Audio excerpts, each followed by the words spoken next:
Hello everyone, hope you all are well. Today we are going to discuss sequential circuit. Let's see the topic we will cover under this section. Flip-flops, D flip-flop, RS flip-flop, JK flip-flop, T flip-flop. The combinational circuit does not use any memory. Hence the previous state of an input does not have any effect on the present state of the circuit. But a sequential circuit has memory, so output can vary based on the input. This type of circuit uses previous input, output, clock, and a memory element. Flip-flops. Flip-flop is a sequential circuit which generally samples its input and changes its output only at particular instant of time and not continuously. Flip-flop is said to be edge sensitive or edge triggered rather than being level triggered like latches. D flip-flop. A D or delay flip-flop is a digital electronic circuit used to delay the change of state of its output Q until the next rising edge of a clock timing input signal occurs. The truth table of D flip-flop is shown in the figure. What is D flip-flop used for? The D flip-flop acts as an electronic memory component since the output remains constant unless deliberately changed by altering the state of the D input followed by a rising clock signal. RS flip-flop. The RS flip-flop is considered as one of the most basic sequential logic circuits. The flip-flop is 1-bit memory or bistable device. It has two input. One is called set, which will set the device output is equals to 1 and is labeled S, and another is called known as reset, which will reset the device output is equals to 0, labeled as R. The RS stands for set reset. A pair of cross-couple 2-unit NAND gate is the simplest way to make any basic 1-bit set reset RS flip-flop. It forms a set reset bistable or an active low RS NAND gate latch. The feedback is fed from each output to one of the other NAND gate inputs. The two outputs are Q and Q bar as shown in the figure below. Next topic. Master-slave JK flip-flop concept.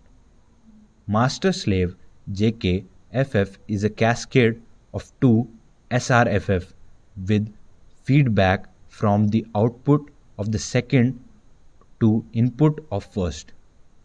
Master is positive level triggered, but due to the presence of the inverter in the clock line, the slave will respond to the negative level. Hence, when clock is equals to 1, the master is active and the slave is inactive, where when clock is equals to 0, the slave is active and the master is inactive. Now let's see the situations. First, J is equals to K is equals to 0. When clock is equals to 0, the slave becomes active and the master is inactive. But since the S and the R inputs have not changed, the slave output will also remain unchanged. Therefore, the output will not change if J is equals to K is equals to 0. Second, J is equals to 0 and K is equals to 1. Clock is equals to 1, master active, slave inactive. Therefore, output of the master become Q1 is equals to 0 and Q1 bar is equals to 1. That means S equals to 0 and R is equals to 1. Clock is equals to 0, slave active, master inactive.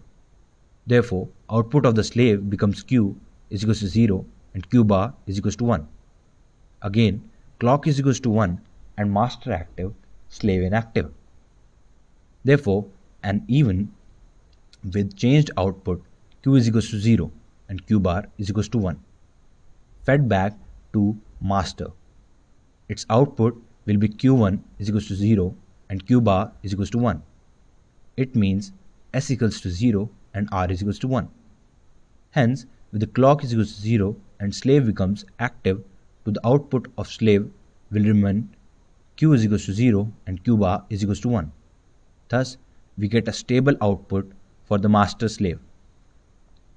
Third situation, J is equals to 1 and K is equals to 0. Set. Clock is equals to 1, master active, slave inactive. Therefore, outputs of the master become Q1 is equals to 1 and Q bar is equals to 0. That means S equals to 1 and R is equals to 0. Clock is equals to 0, slave active, master inactive. Therefore, outputs of the slave become Q1 is equals to 1 and Q bar is equals to 0. Again, clock is equals to 1, then it can be shown that the output of the slave are stabilized to Q is equals to 1 and Q bar is equals to 0. Fourth situation, J is equals to K is equals to 1. Toggle. Clock is equals to 1, master active, slave inactive. Outputs of master will be toggle.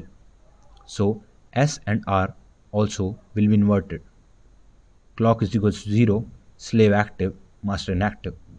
Outputs of slaves will toggle. Toggle flip-flop or T flip-flop. Toggle flip-flop is basically a JK flip-flop with J and K terminal permanently connected together. It has only input denoted by T as shown in the symbol. The symbol for the positive edge triggered T flip-flop is shown in the block diagram. Now let's see some examples. First situation, T is equals to 0, J is equals to K is equals to 0. The output Q and Q bar won't change. T is equals to 1, J is equals to K is equals to 1. Output will toggle corresponding to every leading edge of the clock signal. Hello everyone. Sequential circuit.